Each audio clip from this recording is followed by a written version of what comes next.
Hi friends, I thought I would make a guide on Diablo 3, Tal Rasha's Meteor Wizard. Just a quick disclaimer that I'm not the best at explaining, but I will do my best. I hope you enjoy this video and please do not forget to like and subscribe. To start off, this build looks nice with flashy meteors and has an active playstyle, so I found it very overall, satisfying to play. I also found the gear, quick to find compared to other characters and builds that I have played, but it was very squishy to play with in the beginning. So what I did with that was there are variations that you can use for your build to increase your toughness, such as swapping your bracers and belt for Guardian's Jeopardy, or removing Zay's Stone of Vengeance to take on Estoric's alterations to make you even tankier. This is an area damage focused type build because it's built really around your meteors and the precise use of your teleport. So let's get started. Starting off with your core setup, within the Kunai Cube, you want to make sure you have the Ring of Royal Grandeur. Basically, this helps reduce the number of items needed for your set bonuses by 1. So this allows us to use your Tal Rasha's Element set, which is the 6 set, and then your Allguile's Authority, which is the 2 set. Next, you want to have Mempo of Twilight. Basically, your Meteor Shower rune is now applied to all cast meteors and deals 400% damage increase. In terms of the weapon, you want to make sure you have the Grand Vizier, which reduces the arcane power cost of meteors by 50% and increases its damage by 400%. So the Grand Vizier can actually be replaced with the Smoldering Core, and this is really dependent on what items you may have first. So in this video, I did get the Smoldering Core eventually, which actually is a primal. So then I swapped the Grand Vizier and put it in here, and the Smoldering Core, basically, it grants stacking damage multiplier on consecutive hits on targets up to 500%. It also lures monsters toward your meteor impact. In terms of the gear, you want to make sure you have the Tal Rasha's Element set. And basically for this guide, I have the head, the hands or the glove, the torso, the waist or the belt, and the pants or the legs.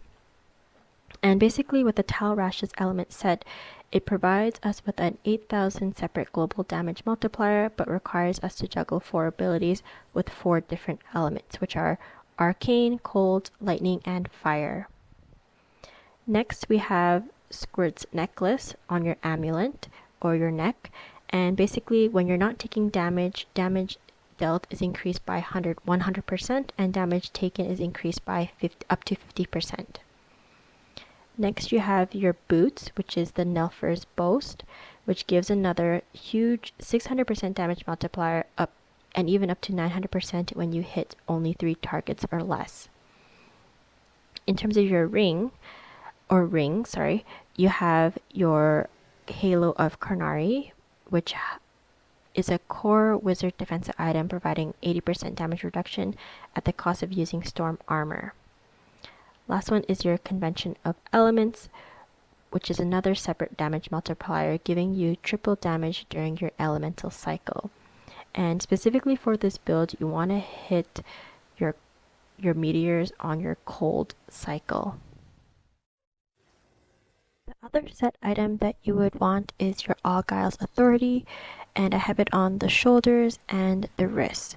So basically what this is, it's another set item. So once you have the Ring of Royal Grandeur in your Kunai Cube, you're able to get the 3 set.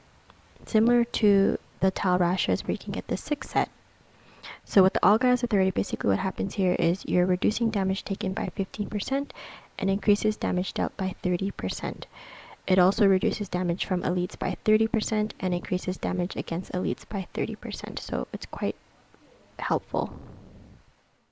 In terms of your stat priorities, you really want to focus on damage stats. So this will be things like your critical hit chance, your critical hit damage, your area damage. You also want to stack elemental damage and your meteor damage. In your amulet, you could put Bane of the Stricken, which is necessary, if you want to solo and push higher, greater rifts. You can have Bane of the Trapped in one of your rings, and it's really the main Bane damage skill, and is a very strong damage per second choice, providing us with a 60% separate damage multiplier. In your other ring, you can have Zay Stones of Vengeance, which, increases the damage dealt by 14% for every 10 yards between you and the enemy hit, and maximum up to 70% increase to 50 yards. And you also get a 20% chance on hit to stun an enemy for 1 second. For your head, your torso, and your pants, you want to have the Flawless Royal Topaz, which gives you increased, additional intelligence. In your weapon, you want to have the Flawless Royal Emerald, which increases your critical hit damage by 130%. For your skills, you want to make sure you have Meteor Comment, which is the main damage dealing ability. You want to have Magic Weapon Deflection, which is used for your defensive purposes. You could also swap this with your Diamond Skin Prism. You want to have Black Hole Absolute Zero, which will proc your cold TalRasha element bonus if set up with Meteor Comment. Your teleport, you want it as Calamity for mobility, and also this helps proc your arcane TalRasha's element bonuses.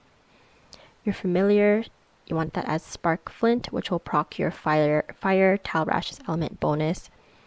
You want to have Storm Armor, Power of the Storm, which is activator for Halo of Karnarni, and it also procs your Lightning TalRasha's element bonus.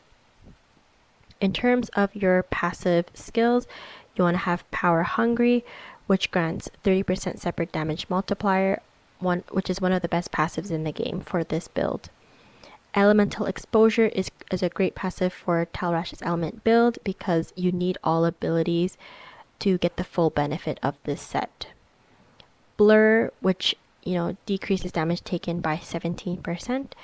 Galvanizing Ward, which generates shields and protects your squirt necklace. Are you strong enough to survive the trials?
My name is Urshi. When the if you have a gem.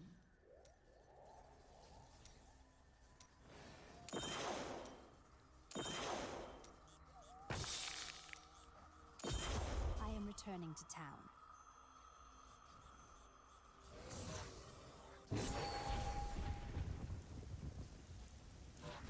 The blood runs true.